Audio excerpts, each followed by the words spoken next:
Hey, I'm Ramon Ray, founder of Smart Hustle Media. We're here in Singapore at Dell Women Entrepreneur Network. Erick Day, who heads Dell's small business and medium business, I believe. No, just small business. Just small business. He's like focused on small business. Yes. So, Erick, in a nutshell, what have you learned in the time you've been here today? I know this is a conference focused on women entrepreneurship. We talked about quite a bit. Anything you want to summarize what you took out of today's session? Yeah, I think one of the first things that I really got out of this, Ramon, is the amazing relationships and networking that's coming out of here, especially with topics like technology that can be super intimidating to some of these women and to any entrepreneurs, really. Being able to have that community of support with companies that are having very similar issues, to be able to come together, build those relationships, and have those really true, authentic conversations, I think has been really, really important. And I think it continues to really help these women solve really critical problems. So that was the first thing. The second thing I'll say is one of the things that came up a lot in my technology session today was the importance of having a really good CRM infrastructure. A lot of people. I thought they were stealing from our table, but it wasn't. Because if you think about it, right, almost all of these women need customers, right? And those customers are going to come with a wealth of data. And as we think about the future of artificial intelligence or machine learning, it all is about how good is your data that the machine can actually take that data, learn from it, and recommend or drive to a different result. Correct. And so a really good CRM infrastructure, I think, is going to be really critical in order for these women to be really successful. So they're sitting on the right data in order to make better decisions for the future. So that's number two. Okay. And then I would say number three is you and I just talked about it just a minute ago. Yeah, we have the CRM.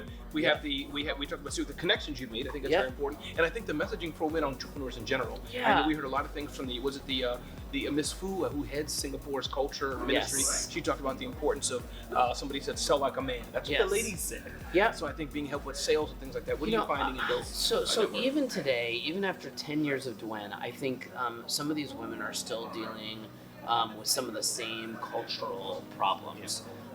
One of them is just pure access to funding. Men are still well overfunded versus women companies. It's getting much better.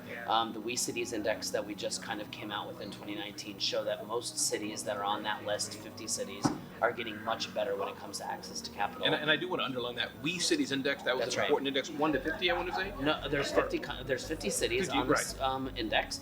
And that what we do is we look at 5 different categories. How the markets are helping women entrepreneurs, access to capital, access to talent, culture, and the 5th one is technology, obviously. So those are the 5 categories that We Cities looks like. And if you think about the question you just asked me, is that those are the reason we look at those 5 categories is that that's really where the women are asking a lot of those questions. So we talked about capital. Technology is one of them. Do these cities and do these women have access to be more productive because of the technology they use? Culture is a really important one because we think about the gender pay gap. We talk about women on boards. We talk about how much education is access to women. Those are really critical things. And what I also like is what governments are doing. I think that was interesting. What governments can do to foster that. That's a big question. Policy, legislators, all that kind of thing. The other one that we talked about is markets, right? How much access do these women have to markets?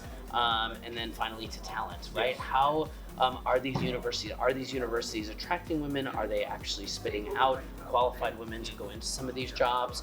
And how much do these companies have access to that talent in order to be able to build a company? So ironically, if you think about the issues and the problems that these women are having, they're around those 5 key components, which is why this index is so very important. Which is why this whole summit is very important. And not just the summit, the network, right? The network one of the things that we'll talk about later tomorrow at the closing session is that we're going to evolve DWEN, right? We're going to evolve DWEN into what I think has been known for this kind of one single summit, into really how do we grow this network so that we're having much more consistent much more relevant conversations consistently throughout the year so that we can solve some of these problems. And it goes on, I guess, beyond. It's already doing that, but it continues to go on beyond just an event. Yes. But throughout the year and grow. And how do we just grow the community even bigger so that we have more resources to get some of these best practices? I know one of the things I've been not surprised of, Eric, but I think that the diversity of companies, if that makes sense. Yeah, not just the diversity of people, not the diversity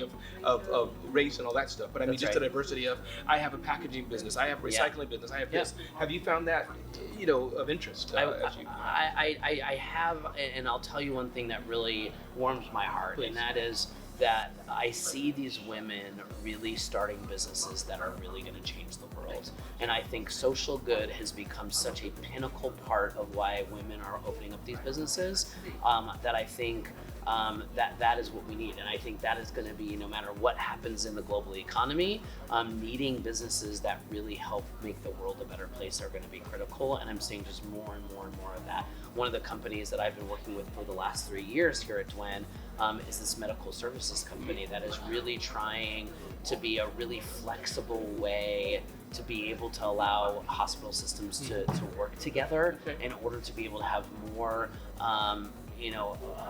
more the right data around the customer. It's all about the customer. Right, around the patient and about making sure that the patient's getting the right care. And it's just amazing to see what some of these women are coming up with. It just blows my mind on how much smarter they are than me. Eric, my mind has been blown too. I've been a little intimidated. I don't know if it's okay to say. Yeah, of course. That's smart brains around me. That's right. I think you and I are one of the only two guys here out of over 100, which is great. Eric Day, who heads Dell Small Business. Thanks for being with us today here at Singapore at DWEN, and appreciate your time. And I know if you're here, it's very important at Dell. You have a lot to do, but the fact that you're here means a lot. Thanks. Thanks very much, Eric. Bye, Smart Hustle. Bye.